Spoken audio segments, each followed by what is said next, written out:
name is Reverend Brian Walker, Program Director of Pro-Life Action Ministries.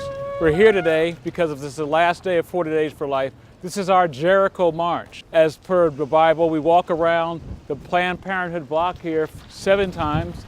At the end of the 7th round, we blow the shofar and declare Lord's victory here. The Jericho March is so great. Throwback to the Old Testament. They thought those walls had never crashed down. Never, never. And you know what?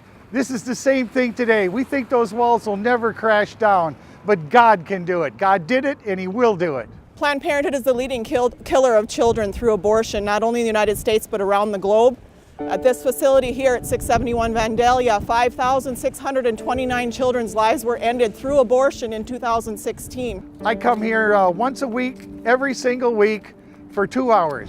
When people stand on the sidewalks outside of abortion facilities and pray, lives are saved.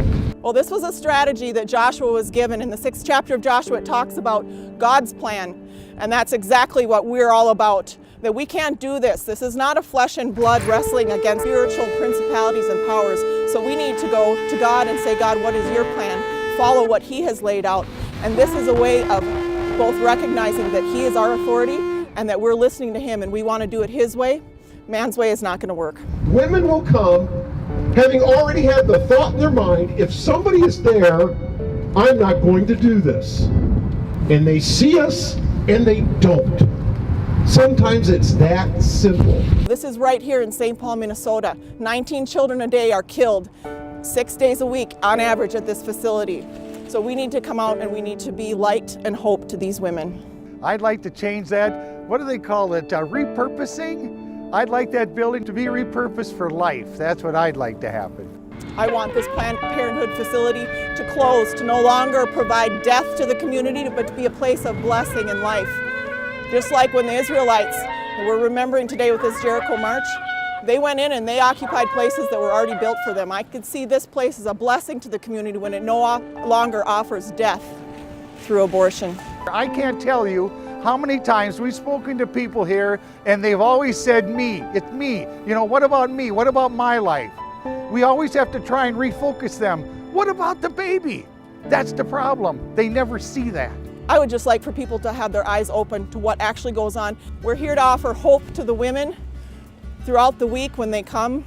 Today we have a Jericho March as we go around in silence 6 times, praying for those mothers, praying for the children who will be brought here in future appointments, that those mothers will accept the help that we extend to them, and praying for an end to an abortion facility like this one specifically, but all throughout our country and throughout the globe. The people that are walking past us are very clearly doing what they are called by God to do. They have been called by God to come here and speak up for life.